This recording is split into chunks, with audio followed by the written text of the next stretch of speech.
Welcome to the believers, the ones who still believe in owning a home, not just for walls and a roof, but the American dream, alive and within reach. Here's to the ones who don't buy the lie that we're too different, too divided, too far gone. We know we've been here before in this country, and we know the path forward. The nation of homeowners isn't just a slogan. It's a solution to inequality, to instability, to division. And I'm not sure if I'm talking to one person or 100 people, but if you are with me, welcome to Mortgage Mondays. Brother Solomon, what's up, baby? How you doing? I'm here. Man, listen, I'm so excited to be here. We are about to engage in a fundamental game changer and a few things. One, I want to say thank you for being on this journey with me. You have been incredible, and I'm thankful for you, brother. All right. I truly am, man. You ready for this? Yeah. You excited? Yeah. I got also, because we run a national company, Nation of Homeowners, and I wasn't able to do this without the head of my marketing, Brother Bruce. Salute. Thank you to operations leader, Annette. Phone calls, they come in every single day. Her and her team with Annette and Linda, they make this possible. My name is Gouché, and I'm the host of Nation of Homeowners. And every Monday, we'll be here going live between 6:30 or so. We're going to get that time right? And and you're going to be with us on this epic journey because I believe that America needs a homeownership revolution. And this is the first episode that we're going to do together. We're going to bump our heads. We're going to make some mistakes, but we're going to learn. We're going to grow. We're going to build an incredible movement. And after this episode, you're going to understand why the sense of urgency to build a revolution when it comes to homeownership in this country is so vital. I'm going to unpack a few things with you today, tell you what I'm seeing, why we see it, and if you give me some time, I'll make you a believer to join this movement, this crusade with us, so we can change and transform America for the good. By and large, in this country, when we talk about, say, for example, the wealth disparity in America, it's easy, and it's also rooted in truth, to look at it through the lens of race as a challenge in this country when it comes to wealth and equality. And there's no way to get around it. You know, when you factor in centuries of both public and private market practices that are systematically removed and erased and did not engage with African Americans, minorities, women, for centuries. It's easy to, and understandably so, to point to this wealth gap on the basis through the lens of race. But I want to show you a perspective that I see and why I think this movement, this time, is so important. If you look at this screen, for example, Solomon, if you can pull this up, please. It gives you a snapshot of the median wealth by race in this country. Median wealth simply represents that the majority of people in this group. And most of our conversation is centered around the black and white gap. And if you look at, for example, white families have a net wealth of $285,000, and black families, Solomon, $45,000, which is to say that white Americans have 6 times the wealth as black families, and Hispanic families are, right there, right? And then that begins to become the basis of the conversations that we have on how we solve the problem of wealth inequality in America. However, I want to give you a perspective that I see that provides maybe an elevated pitch, which is one, if you stay there, Solomon, go back to me if you can for a second. Okay. And we can look at 2 other things that perhaps get unaddressed. And that is, one, So I want to go back to it, brother, if you can for a second. Look at the Asian American community. They have not 6 times the wealth gap as Black families. They have 12 times the wealth gap. Asian Americans have double the amount of wealth as white families. And we're going to unpack that in another episode down the line. But this is the lens that begins to create the conversation around race and wealth. But let me show you another perspective that has been in my mind in my space in lending, and that is the gap between the homeowner and the renter. So, for example, remember I said, right, the white and Black wealth gap is 6 times. But if you look at the homeowner in America, which is to say that today homeowners have $35 trillion of equity, okay? There's 84 million homeowners in America, which means that every homeowner roughly has about $400,000 in net worth. Now, Solomon, most people who I talk to own a home say, Nick, I don't see that. I don't see that well. Yeah. It's not in my pocket because many of us might have the equity on paper. We don't have it in cash. America, by and large, is illiquid. Which means we don't have the capital in the bank account, but it is on paper when it comes to our net worth. Right. But a renter, Solomon, look at this screen. If you take all the renters of all races in America, what you will see is homeowners, they don't have 6 times the wealth gap, Solomon. Mm-hmm. They don't have 12 times the wealth gap. They don't have 25 times. They have 40 times the wealth as a renter, which means, by and large, that the wealth disparity in America today is no longer defined by race alone, but by real estate. The gap today that we want to talk about is that gap between the renter and the homeowner. And that perhaps is the basis of how we start this conversation, because I believe that perhaps is the challenge that sits in front of America today, is how do we re-engage, make it more possible and within reach for the average hard-working American family to own a home. Solomon, we can't just stop there because, well, we can't, because wealth by itself perhaps is the larger premise of why most people want to buy a home. But Solomon, I'm going to unpack this with you guys for a second. Now, again, brother, I don't know if I have one person or just you and me. Right. But you know what? That's enough for me, man. You got me? Yeah. If it's you and me. Yeah. Because watch this. Beyond the wealth disparity and the wealth that homeownership can provide for the average American family to get a head start in life and those benefits, let's go deeper. Solomon, back to the screen if you can for a second. Because beyond the wealth, let's look at the health and wellness benefit between owning a home and being a renter. This is a study by Keeping Current Matters that said owning a home embodies the promise of individual autonomy. It's the aspiration of most American households. Homeownership allows households to accumulate wealth and social status and is the basis for a number of positive social, economic, family, and civic outcomes. What forever do they mean? Let's go deeper. This is a study by Harvard that came out many years ago. If you can increase homeownership by just 1%, Solomon, you can get 1% more people to own than rent. According to their studies, you will reduce the annual cost of property crimes by victims, and the same increase in homeownership will reduce the yearly cost of violent crimes.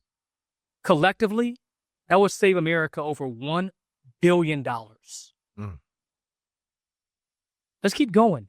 We did find significant relationship between high homeownership rates and neighborhoods with lower crime rates. Home ownership gives people more stability and security. By just increasing home ownership, well, I'm looking here. By increasing home ownership by just 1%, you will reduce crime by $1 billion. Just 1%. Why? Because people now have a stake in their future. They no longer rent it. But let's go deeper. Because beyond that, Solomon, they set civic duties. Here's another study that came out a couple years ago. I'm not sure. It looks kind of blurry, but I'll read it to you. This looked at, for example, midterm election outcomes, okay, in 2022. And what they found out was that if you were a homeowner, nearly 60% of homeowners show up in their midterm elections, compared to renters, 37%. That's a gap of 21% more likely to civically engage, not just local, not just state, but in national. Why? Because that property gives you equity and a share in this country, and you feel like your voice matters because those policies affect the equity in your home. If you rent, by and large, you think, what's in it for me? Why do I care? By just increasing people to own a home, you would increase the voting bloc following by 21%. Wow. That's incredible. If I'm a politician, for example, and I'm thinking about how to engage a voting base, we should be talking about home ownership and making it possible and within reach and bringing it not just to some people, but to every hardworking family in America who want to strive, save, budget, and plan to do it. If you do that, you'd increase your block of people to feel they have a reason and they have a share why they want to vote. Solomon, we got to go deeper. We just get started. Because beyond that, look at the next screen, brother. This is a study by Habitat for Humanity. Stable home, better grades. There's a correlation between affordable home ownership and educational outcomes. Now, I want to take a second and perhaps give you some context around this, because growing up, my mother raised my brother and I. Single mom. She's 18 when she has us, and her whole purpose was to make sure we were safe. Okay, we can survive. Single mom who was 18 when she had me, didn't even finish high school at the time. Incredible work ethic. But we moved not one, not three, not five, not 10. From kindergartner to 12th grade, we moved 15 times. Wow. Now, imagine me for a second. Me and my brother, young African-American kids growing up in South Central Los Angeles. Yeah. In every new neighborhood, what do we have to do? We have to find a way to adapt, do everything, get new friends. When I'm going home and I'm bussing, I'm worried about getting home safely. I'm worried about how can I acclimate to this new environment. I'm not thinking about studying for my class. Right. Because I have other things on my mind. I had no stability. Families who have to rent and landlord increases the rent the following year. You have to pick up and go somewhere else. That is not stable for a child. I was that child. And I think about the power homeownership has for families and their kids. But Solomon, we gotta go deeper. We gotta go deeper. Let's go deeper. Let's go deeper. According to Trulia, kids are more likely to own a home if their parents did. Did you hear what I just said?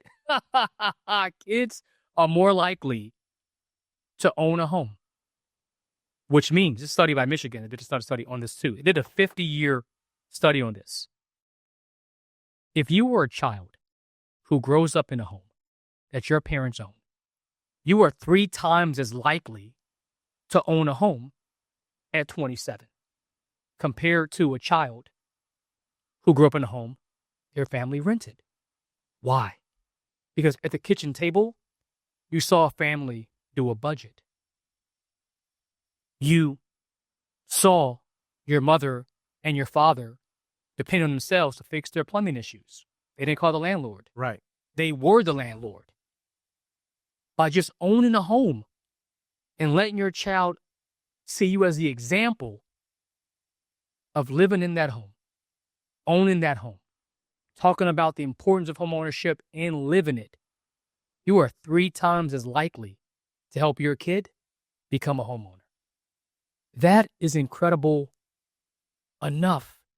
But by and large, when you think about, or perhaps when I think about home ownership, it's something I say all the time. If you own stocks, for example, in America, you own a Nike stock, you own a piece of a company. But if you own a home, you own a piece of America. And by and large, you own a piece of your future. That is the beauty in a person who wants to achieve for themselves stability, independence, status for themselves. This is a concept, by the way, called Maslow's theory. All right. Okay, Abraham Maslow. So he's a psychologist. He came up with a concept called Maslow's hierarchy of needs, which says human beings have 5 motivated factors as humans. Number 1 is to what? Survive. Right. Do we have enough food? Okay, to survive. Number 2 is what? Shelter. So it's safety. Number 3, want to belong to a tribe, belonging, community.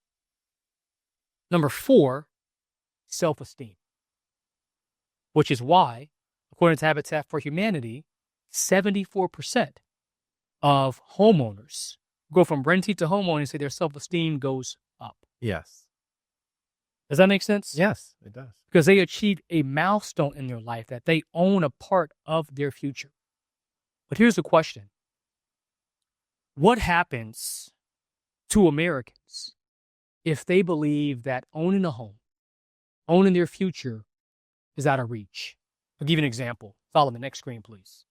According to Citibank, look at this for a second. 67% of Americans now believe home ownership is unrealistic milestone for young people. Solomon, come. Hold on. Scotsman's Guide. Nearly 2/3 of Gen Z members think they'll never own a home in their lifetime.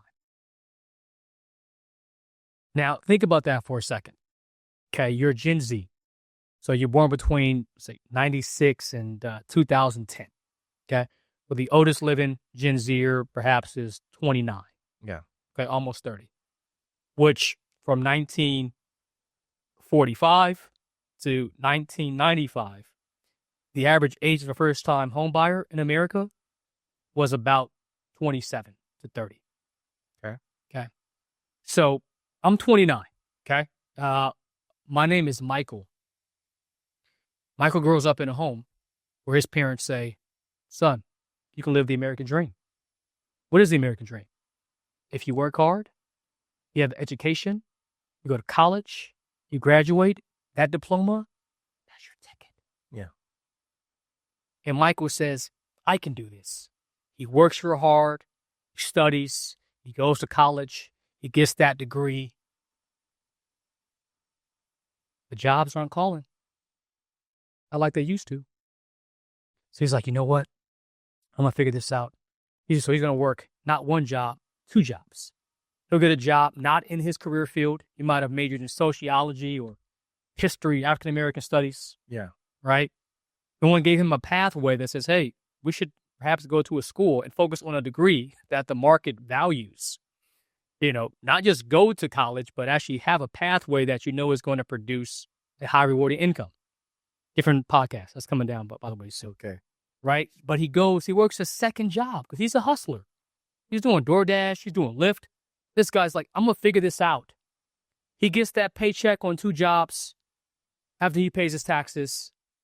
The man does not have enough money to pay for his own rent. He lives at home still. You know what happens after a while? Michael gets pretty pissed because now he's 29, he's 28. He says to himself, this is some BS. Solomon, this is BS. Yes, I have 75 grand in student loan debt. I got $5 grand in my bank account. And no matter how hard I work, no matter how many hours I work, this dream of owning a home having a family, it's hard as hell. Yeah. So what happens? What happens to Gen Z's and Michael? Look at the next screen, Solomon. What happens next? American pride slips to a new low. Look at it, but let's look at it by generation. This is interesting. Because if you were born before 1946, you grew up in the Great Depression, Solomon. Yeah. You understand that? 83% were still extremely proud to be patriots. They believed in the idea, the Horsch-Alger theory that, you could work hard, self-determination, and you were going to figure out a way to make it. Have a family and be just fine. In the Great Depression. Boomers. Gen X. Millennials. That's me. What's up, guys? What's up, gang? And look at Gen Z. 41% solid. It's the lowest number ever recorded in history of Americans in the greatest nation in the whole world. So much prosperity around us. So hard to grasp. Can't touch it. I see it on social media. I can't really feel it. So you know what? I'm pretty pissed. And I'm no longer happy to be an American. But that's not just Gen Z or Solomon. Look at another study here. Yeah. 61% of renters worry they'll never own a home. What do they say? No matter how hard I work, I'll never be able to afford a home I love. 61%. Now, there's 130 million households, okay, in America, of which 84 million, Solomon, are homeowners, okay, 65%. So you're talking about 50 million renters, okay, in America who own a home. Solomon, 61%? That's almost 30 million families who think that this experiment called the Great American Project, where there's so much prosperity around us all, I can't feel it, I can't see it, I work 2 jobs, still can't get ahead, after I pay my groceries, after I pay my kids' childcare costs, I pay my insurance costs, I don't have nothing left. Yeah. And how can you blame them? I mean, look at this next slide for a second. This is incredible. This is incredible. In 1980, the average age of a home buyer was 31. Solomon, brother, they bought a home when rates were 18%. Yeah. And they were 31. And look at this graph. If people can see the video, if it's the audio that you're on, if it's the podcast that you're on, 31, 1980, rates were 18%. Now, the median age of home buyers is 56. You were born in the 1960s. You were born during the Vietnam War. That is remarkable. Yeah. That is fascinating that we've allowed it to get this far removed. Now, within context, this is really important. I'll pull up this screen here because the Mortgage Monday lives are inspired by what could be done to restore this American dream. Right. Okay. But 85% of my day is here doing this. Okay. I own a mortgage company. We're a mortgage lender. And most of our time is talking to clients, agents, partners, financial partners on how we can help people today own a home. Okay. Because I'm giving you this deeper context because we're a country of 300 plus million people. And we're talking about 3 million people might own a home this year. 3 million. Most of them are not first-time home buyers. Mm-hmm. They're move-up buyers. People so these are homeowners buying more homes. Right. You got me? Yeah. They're taking their equity out of their property. There's a lot for most people. They use it to buy a new property. Okay? But it still leaves out first-time home buyers in their 30s, right? By and large. However, it's worth mentioning that if you are in the market and you can buy a home today, look at this, nearly half of home sellers. So if you can own a home, and most of our clients, obviously, we open and put in the homes every single day. As we're talking today, we helped a few clients to close escrow today, and they're going to be on the podcast pretty soon too. But there is a remarkable amount of opportunity if you are able to own a home today. And again, most of the content that you'll see that we'll push out on this channel is going to be how we can help those people right now. But by and large, it won't be enough. We need to have many, by the millions, more families be able to afford to own a home. And here perhaps is the biggest challenge of it all. Oh, this is before I go to challenge, I guess. So this gives you an example. I actually pulled this up from recently. For those who can see this, I got this message from a real estate agent not too long ago. And look at this text that I got in the morning. Their buyer, talk about seller concessions to help. They're willing to give up to $45,000 in credit to help my buyer who wanted to buy a property lower the interest rate by bond it down. Wow. 45 grand. Again, when you have hundreds of thousands of dollars in equity in your property, you think whatever I have to do to unlock that capital, I'll do it. Because the reality is that Americans today have $18.6 trillion. I'll say it again. $18.6 trillion in consumer debt. We have the least amount of savings that we've had. Mm-hmm. If you go back to 1945 to 2022, the average American household saves about 9% of their money in savings. Mm-hmm. That's 80-year history. Last couple years, 3%, 4%. 10 million people work 2 full-time jobs to make ends meet. 78% of Americans today are paycheck to paycheck, which means with all of the job losses recently that we're seeing, Amazon 30,000, UPS 45,000, these numbers are incredible. Most of these people, these hardworking Americans, they don't have more than 22 days of savings. Right. This is a problem. So if you are a seller, you have equity, and if you're a buyer in many markets, there's an advantage for that. A lot of our content is going to be showing you how you can do that. But for this case, I'm making a larger plea here. Okay, and here's the plea, because if you look at this is a index, okay, that basically asks the question: how affordable is a home today? And if you look, for example, Solomon, they can see this, right? Can they see this? They can see it. It's pretty small. It's small, though. Okay, so I'll give you an example. All right, so we have the way this works is if you look at, for example, if you live in the West, okay, so if you're on the West Coast. It says the affordability index is 72%. All right. So here's how they do this. What they say is that if it's 100%, so if it's 100%, that means that household income in America versus how much you should pay towards your mortgage payment. If it's no more than 30% of your mortgage, then you can afford it. It's 100%. Right. Right. You have 100% of income to buy it. If you go below that number, that means it's out of reach. So 72.9 from last month means that we are in the least affordable market since 1995. 30 years. Brother, 95, what was that? I was like 11. MJ just came back. I remember, big dog. I remember that. I remember.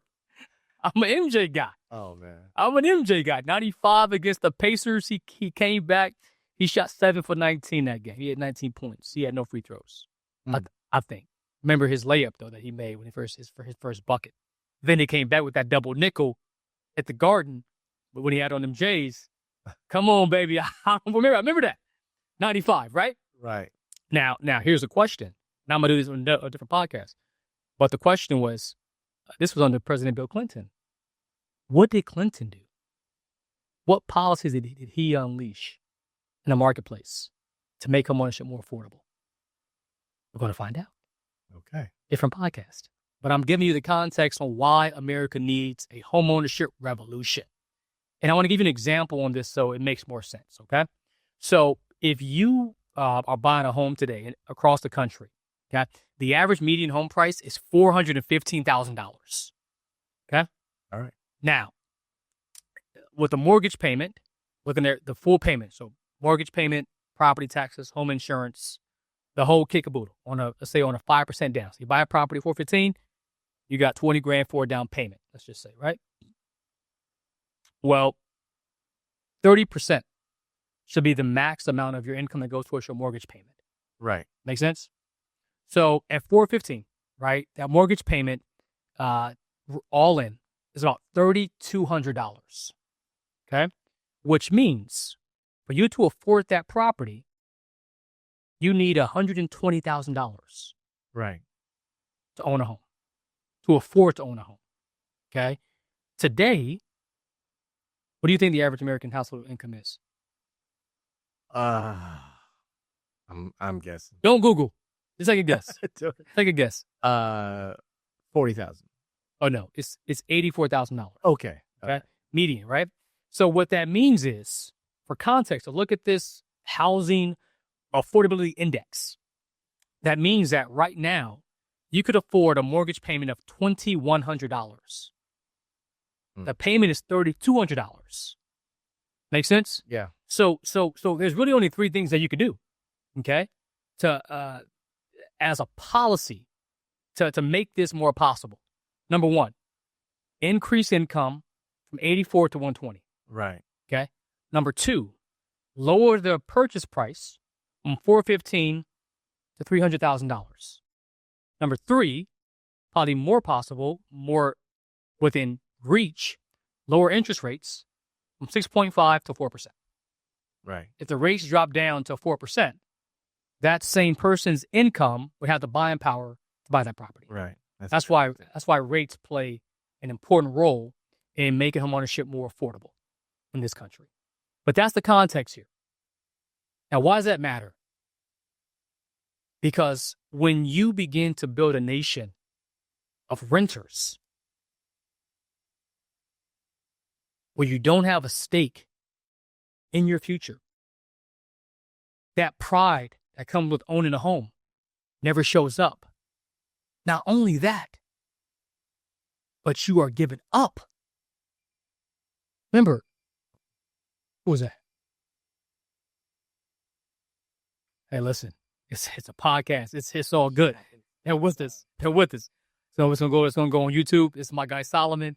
Come on, guys. This is incredible. This is so incredible. It's so good. If there's one person there, I'm not even sure if anybody's even listening. I have no clue. But you'll find this over time, because I promise you this, movements, hear me out, Okay. don't need followers. They need conviction and belief. Right. You have conviction, you have belief, you can inspire people. And we are going to do that on this show. Now, back to my point. Can I make my point? Is that okay? Yeah, go ahead. Any more alarms going on I should know about? Hope not. All right, cool. That's my brother. So, when you live in a country when 88% of the stock market is owned by 10% of Americans, you have a growing wealth gap in this country. Okay? When you have the average American I talked about who makes 84 grand a year, they have to spend over 55% of their income to their mortgage payment. That's unheard of. It's happened once before, 1982. Rates were 18%. We've been there before, only once. But what happens is, next screen, America becomes divided. Not just on key values, but on this idea of the American dream. On the question, does capitalism, does it work? The question people are asking is, how could it work? If the idea that citizens and businesses own the means of production in this country, it only works if it's within reach. Because if not, the experiment doesn't work. Now, it's important to say that Americans, many times, we've been here. For those of you, you'll learn this over time on the podcast. I love history because history is a great indicator of the future. Mark Twain says it doesn't always repeat, but it sure does rhyme. Bada boom. Mark Twain quote. I like that. But if you go back, you can look, you can go back and look at 1900s. 1900. There was a presidential campaign between President McKinley McKinley and William Jennings Bryan. And there was a division there because this is the first time that titans in America like Rockefeller, J.P. Morgan's, and the Carnegies were able to buy an election. They were able to control narratives around campaigning. And there was a division between the working man and the titans of industry at that time. 1907, okay? The Great Panic, when banks shut down, which created the central bank to help cover exposure to banks not having enough money to pay the people who have money in the bank. Right. 1907. We were here in 29, the Great Depression, Great Division. 1980s, U.S., I think it's House Speaker, former Speaker of the House, Tip O'Neill, Democrat, President Reagan. There was a class issue between globalism and corporatism having too much access to power and wealth. We've been here multiple times. And every time we've been in a gridlock, by and large, we have found our way out of it. So the question becomes, what are we to do? Well, that's why this podcast exists. Because every Monday when we're here, we're going to think through different policies, different strategies that could be unleashed to bring home ownership within reach for every American willing to strive for it. There's a lot we can do. So much we can do. If you're here with me on Mondays, I'll share with you what I think we could do about it. But what I can say is America, by and large, through all its faults and its ugly past, is a great country. It's a great country. And no country is without its past. Human history is a dark history. It's very ugly. But the question becomes, every generation has an obligation to pay it forward for those who paid it forward for us. Yeah. And if you go back, if you look at, let's talk about, you can clearly see that I'm an African-American man, proud of my history, of the story of our people, but I'm also a proud American. I love my country. And I come from